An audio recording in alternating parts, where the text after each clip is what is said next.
So the background's not ready. I know. The background is not ready. But you can't. You guys are starting to bully me for the lack of a background, and I'm going to be honest. I'm getting the desk set up, getting all the plates in, and got my 3 monitors, and both the lights are up, and everything should be looking a little bit better. But that's just going to take a while. I'm traveling around all over the place. I'm going to be in Rotterdam for TwitchCon. I have a meet and greet. If you want me to, sign your forehead or something, or do a live Zealandism, I don't know. But it'd be cool to see you there. But all of that traveling for the different stuff that we're doing, where I'm not going to have a lot of time to work on what's fitting in the background. It's going to be a crying shame, but also if you're bullying me about the background, we don't even really have the materials for it yet, so good luck. It's not going to happen for a while. You'll be bullying for a long time, which I know is not necessarily going to stop you guys, but at least.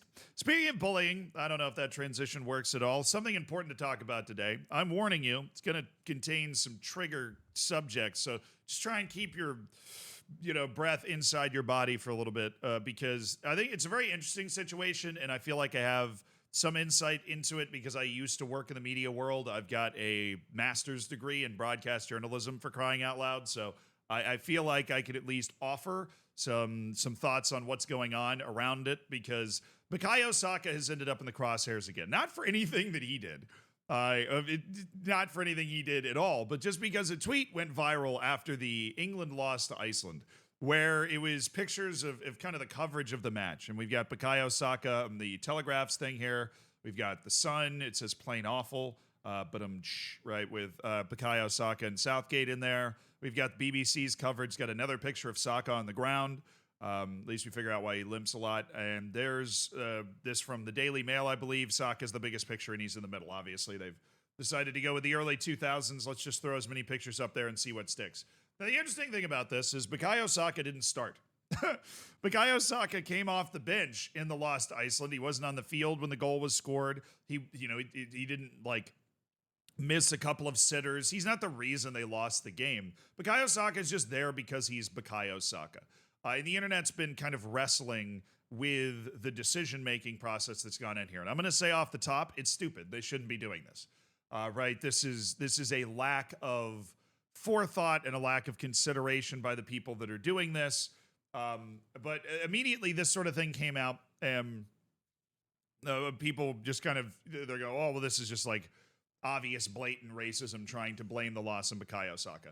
I don't think it's as nefarious as that. With the Sun, maybe, but I don't think it's as nefarious as that, because having worked in these types of newsrooms, right, having worked in these settings, what you are looking for, it's not something dissimilar from YouTube. You're looking for something recognizable, something that people will interact with, something that will catch people's eye. And Bukayo Saka is one of the faces of the England national team.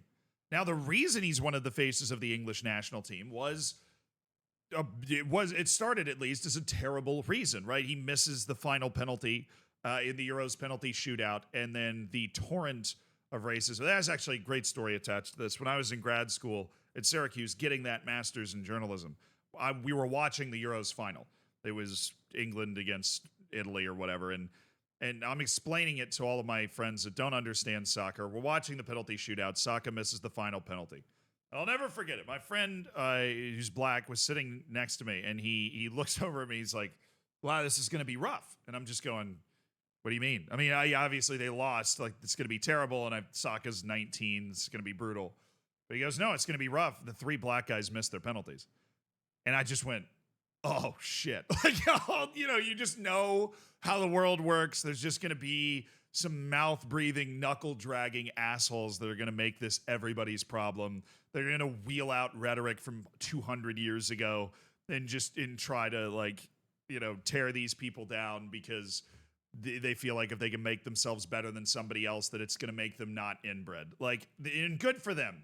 Maybe they can find happiness at the bottom of a KFC bucket. But that whole outpouring of hate was very quickly counteracted with this overflowing pile of love and affection and kind of trying to lift up Bukayo Saka. And to Bukayo Saka's unending credit, he handled that situation amazingly, better than 99.9% of 19-year-olds would have. He bounced off of it. he was buoyed by the support that came flooding in to try and pick him back up. He became a penalty taker. He leaned into it and has grown. He did not fade. He has grown into a reliable England international.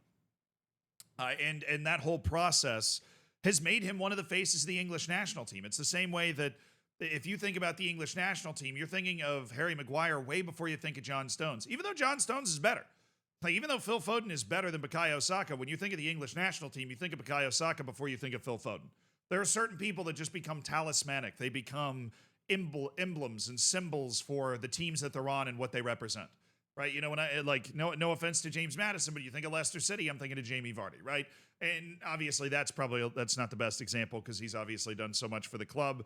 But Bukayo Saka is one of, if not the most recognizable face on the English national team because of the initial reaction and the secondary reaction to the Euros and the way he handled it and just became a symbol of a symbol of a bunch of great things, being able to handle that type of situation and improve the world around you. I think the world's a better place for the way Bukayo Saka handled all of that.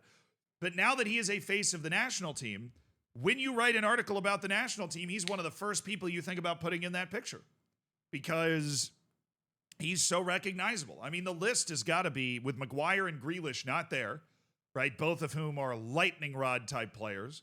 I get, like, if Harry Maguire was on the team, I believe this probably would have been a picture of Harry Maguire. Like, he is also the perfect scapegoat, right? He is the perfect representation of players that, people believe if something's going wrong, it's probably Harry Maguire's fault. I don't even necessarily think that's kind of what's going on here, but Bukayo Saka with his limping thing and maybe not getting it done in big matches. There's been like this bit of an undercurrent about Bukayo Saka not being able to kind of deliver on the big stage, and then he is such a talisman for England, and now all of a sudden you end up with this perfect equation where every major news site that is attached to this, these 4 very large English news sites, are using Bukayo Saka as an example of defeat. And while I do not believe that that is some sort of display of aggressive outward racism attempting to pin the defeat on the black guy, now if it is, fire everybody and burn that, like, if you can prove that, if there's one text message or email, fire everybody and burn the administration to the ground. I think that what this is just a lack of conscious thought about the way that this is going to be perceived. I think obviously where everybody in this world is trying to get as many clicks as possible, they're going to go for the lightning rod players, right? We're not going to get a picture of Wharton unless he scores 3 goals or scores an own goal, right? We're not going to get a picture of Dean Henderson here. We're going to get a picture of Bukayo Saka, Harry Kane, maybe Shaw, maybe, like, if they're really feeling it, or if things are going well, Jude Bellingham, right? Because Jude Bellingham is this emblem of like English greatness. Like, he is the Real Madrid wonder kid who just everything goes right for him. So never in a million years would you have put a picture of Jude Bellingham here. Although I think it also could have worked. That's the thing. I think there's just a lack of consideration about how this is going to be perceived. They did not put enough thought into this. And the fact that you don't put enough thought into it, you don't try and highlight somebody that had more of an impact on the game. You don't try and highlight somebody else recognizable. You can even go the captain's route. Grab Harry Kane, right? Harry Kane fits in that category of eminently recognizable with the English national team. You can get plenty of sad pictures of him. But if you reach into your bucket of the 3 or 4 players that are emblematic of the English national team, and everybody's coming out with Bukayo Saka when the team loses to Iceland and he doesn't have a big impact on the game, that's a serious problem. Right? And if it's the sort of thing that continues to happen over the rest of the Euros, I'm going to get much more harsh in my criticism of the people that are making these decisions, right? Of the people that are putting these headline pages together. Because let's be honest, the vast majority of people didn't watch the match. Why is it a problem that they're not putting enough consideration into it? Because the vast majority of people didn't watch this match.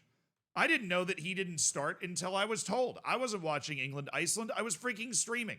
Right? I didn't care about England-Iceland. I mean, I cared after England lost because I thought it was funny, but yeah, it's a friendly before the tournament. The United States beat France before the 2018 World Cup, and then France won the whole thing. Doesn't mean I think the United States is better than France or deserves to be able to win the World Cup, right? Friendlies are weird. Weird things happen. Losing to Iceland, honestly, is not the worst thing in the world. It's definitely going to refocus the team and get them absolutely wired for their next match and going forward.